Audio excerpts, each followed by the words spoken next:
राज्यातल्या राजकारणातली बातमी। दोन्ही राष्ट्रवादी एक होण्यासंदर्भात अजूनही प्रस्ताव आलेला नाहीये असं सुतोवाच अजित पवारांनी केलंय।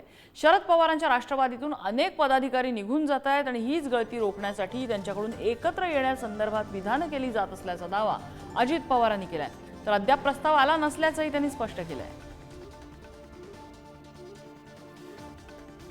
अजित पवार नेमकं काय म्हणालेले आहेत आपण ग्राफिक्सच्या माध्यमातून जाणून घेऊया।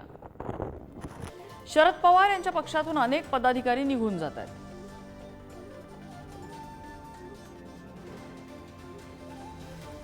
गळती रोखण्यासाठी एकत्र येण्याच्या संदर्भात विधान करण्यात येत आहे।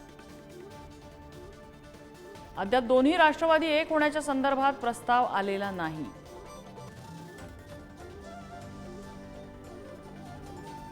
तर दोन्ही राष्ट्रवादी एकत्र येण्याच्या चर्चांवर नेत्यांनी प्रतिक्रिया दिल्या। पवार कुटुंब एकत्र येण्याची फक्त चर्चा आहे, ते प्रत्यक्षात होणार नाही असं चंद्रकांत पाटील म्हणतात। तर राष्ट्रवादी काँग्रेस एकत्र आल्यास आनंदच होईल असं म्हणत शरद पवारांच्या राष्ट्रवादीचे खासदार बजरंग सोनवणेंनी हिरवा कंदील दाखवलाय।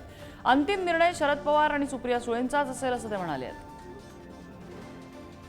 चर्चा पवार फॅमिलीच्या बाबतीमध्ये नेहमीच होतात, पण पुढे जाऊन त्या मटेरियलाइज नाही होत, म्हणजे प्रत्यक्षात येत नाही।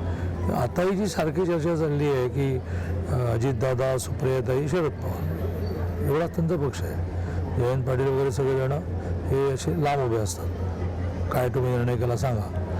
तर या 3 जण मिळून पार्टी होती, रोहित पवार वगैरे सगळे लांबच आहेत। तर या 3 जणांचं एकत्रीकरण अशी चर्चा खूप वेळ चालते, पण ती मटेरियलाइज गेल्या 2-2.5 वर्षात झाली नाही, माहीत नाही। म्हणजे आदरणीय पवार साहेबाला मानतोच, ताईला मानतो, दादांना कधी मी काय असं बोललेलो नाही। त्यांचे फॅमिली मॅटर आहे, त्यांनी जर एकत्र झाले तर आम्हाला काही दुःख व्हायचं कारण नाही किंवा आम्हाला त्याच्यात काहीही नाही। जी निर्णय असेल तो आमचा निर्णय आदरणीय पवार साहेब आणि ताई घेतात, त्यांच्या निर्णयासोबत आम्ही आहोत।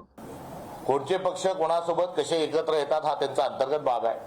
काँग्रेस पक्षाची जी भूमिका आहे ती स्पष्ट स्वरूपाची आहे। भाजप हे लोकशाही आणि संविधानाच्या विरोधात आहे आणि भाजप हे मुळात शिवशाहू फुले आंबेडकर अर्थात संविधानाच्या विचाराच्या विरोधात असल्याने आणि लोकशाहीच्या विचाराच्या विरोधात असल्यामुळे त्या विचाराच्या विरोधात लढणाऱ्या सर्वांसोबत आम्ही आगामी काळात राहू, ही काँग्रेस पक्षाची भूमिका आहे। मला असं वाटतं की हा निर्णय अजित पवारांचा आहे आणि त्यांच्या पक्षाचा आहे।